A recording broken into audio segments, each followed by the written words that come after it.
సార్వత్రిక ఎన్నికల్లో కీలక ఘట్టానికి రంగం సిద్ధమైంది. రేపటి నుంచి నామినేషన్ల స్వీకరణ ప్రారంభం కానుంది. దీంతో నాయకులంతా బిజీ అయిపోయారు. ఇక మరోవైపు కడప ఎంపీ అవినాష్ వ్యాఖ్యలు సునీత ఖండించారు. షర్మిలకు మద్దతు తెలుపుతూ ఆమెతో కలిసి సునీత ప్రచారం చేయబోతున్నారు. ఇంకోవైపు ఛత్తీస్గఢ్లో జరిగిన ఎన్కౌంటర్లో 29 మంది మావోయిస్టులు మృతి చెందారు. అయితే మావోయిస్టులు జనజీవన స్రవంతిలోకి రమ్మని ఎస్పీ పిలుపునిచ్చారు. ఇక ఇవే అంశాలపై పూర్తి డీటెయిల్స్ ఇచ్చేందుకు ఫీల్డ్స్ నుంచి మా రిపోర్టర్స్ రాజమండ్రి నుంచి అంజుబాబు, కడప నుంచి సుధీర్, వరంగల్ నుంచి తిరుపతి, విశాఖ నుంచి రాజు జాయిన్ అవుతున్నారు. ముందుగా రాజమండ్రి వెళదాం. రాజమండ్రి అంజుబాబుతో ఇంటరాక్ట్ అవుదాం. మొత్తానికి రేపటి నుంచి నామినేషన్ల పర్వం ప్రారంభం కాబోతోంది. కీలక ఘట్టానికి రంగం సిద్ధమైపోయింది. 18వ లోక్సభ ఎన్నికలకు నామినేషన్ల స్వీకరణ రేపటి నుంచే ప్రారంభం అవుతుంది. ప్రధాన రాజకీయ పార్టీల అభ్యర్థులు ఇప్పటికే ప్రకటించగా అధికార యంత్రాంగం ఎన్నికల ఏర్పాట్లలో తలమునకలైంది. ఇప్పటికే హాట్గా ప్రచారాల్లో నాయకులు దూసుకుపోతున్నారు. ఒకరిపై ఒకరు దోషంలు పెంచుకుంటున్నారు. ఇక నాయకులు నామినేషన్ల కోసం ముహూర్తాలు చూసుకుంటున్నారు. విజయం కోసం తాపత్రయపడుతున్నారు. ఇక అంజుబాబుతో ఇంటరాక్ట్ అవుతాం. అంజుబాబు, సో ఎలా ఉంది? రేపటితో కీలక ఘట్టం స్టార్ట్ కాబోతోంది. రేపు ఎంతమంది నామినేషన్ వేయబోతున్నారు? ఆయా పార్టీల కార్యకర్తలు ఎలా సిద్ధమవుతున్నారు? ఏం చెప్తున్నారు? Good evening Satish.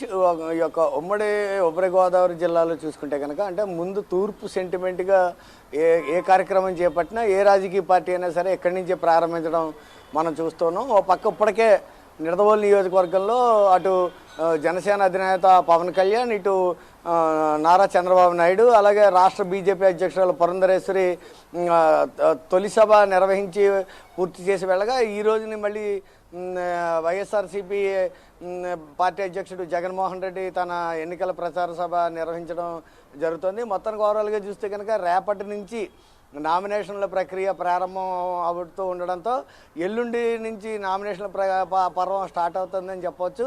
వివిధ పార్టీలకు చెందిన అంటే అధికార వైసీపీతో పాటు అటు టీడీపీకి చెందిన పలువురు ఎమ్మెల్యే అభ్యర్థులు, ఎంపీ అభ్యర్థులు కూడా తమ నామినేషన్ల ప్రక్రియకు శ్రీకారం చుట్టారని చెప్పవచ్చు. ఇందుకోసం ఎన్నికల సంఘం నిబంధనలు ఉన్నప్పటికీ కూడా భారీగా జనాన్ని తరలించి నామినేషన్ ప్రక్రియ రోజునే తమ సత్తా చాటుదామని చెప్పి అందరూ కూడా ఇటు కార్యకర్తలు నాయకుల్ని కూడా సమర్థం చేస్తున్నారని చెప్పి చెప్పవచ్చు. ముఖ్యంగా చూసుకుంటే కనుక అంటే ఈరోజు శ్రీరామనవమి, రేపు దశమి, ఎల్లుండి ఏకాదశి పర్వదినం కాబట్టి అంటే దశమి ఏకాదశి రెండు పర్వదినాలు కలిసి వస్తాయి కాబట్టి 19వ తారీఖునే నామినేషన్లు వేసేందుకు ఎక్కువగా మొగ్గు చూపుతున్నారని చెప్పవచ్చు.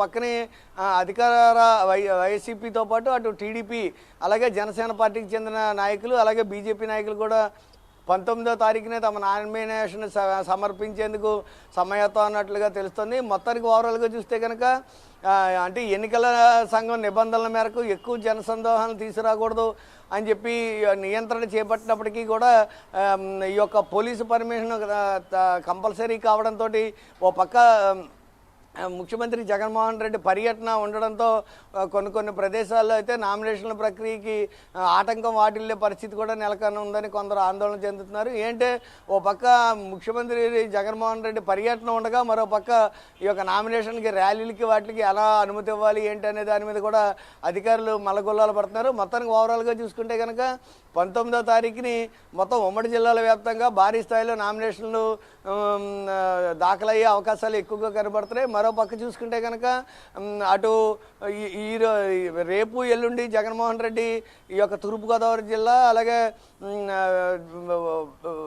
విశాఖ జిల్లాకు పర్యటన ముగించుకున్న తర్వాత ఆయన విజయనగరం అటు సైడ్ వెళ్తున్నారని చెప్పి సమాచారం ఉంది. ఈ లోపుని మళ్ళీ చంద్రబాబు నాయుడు, పవన్ కళ్యాణ్ ఇద్దరు కూడా ఉమ్మడిగా ఈ యొక్క రోడ్ షోలు అలాగే ఎన్నికల సభలు నిర్వహించేందుకైతే మొత్తం క్యాడర్ని రెడీ చేస్తున్నారు. ఈరోజు మంగళగిరిలో ఇప్పటికే పవన్ కళ్యాణ్ జనసేన అభ్యర్థులందరికీ కూడా బీఫార్ములు ఇచ్చి నామినేషన్లు వేసుకోవడానికి ఏ విధమైన ఆటంకం లేకుండా మంచి రోజుని నామినేషన్లు దాఖలు చేసుకోవాలని చెప్పి సూచనలు సలహాలు ఇవ్వడం, అలాగే ఎన్నికల్లో కూడా అప్రమత్తంగా ఉండాలని, పోలింగ్ రోజున కూడా చాలా జాగ్రత్త వహించాలని చెప్పి సూచనలు చేయడం జరిగింది. మొత్తానికి ఓవరాల్గా చూస్తే కనుక 19వ తారీఖు మంచిది కావడంతో ఆ రోజు అత్యధిక సంఖ్యలో నామినేషన్లు అయితే దాఖలయ్యే అవకాశాలు ఎక్కువగా ఉన్నాయని చెప్పవచ్చు సతీష్.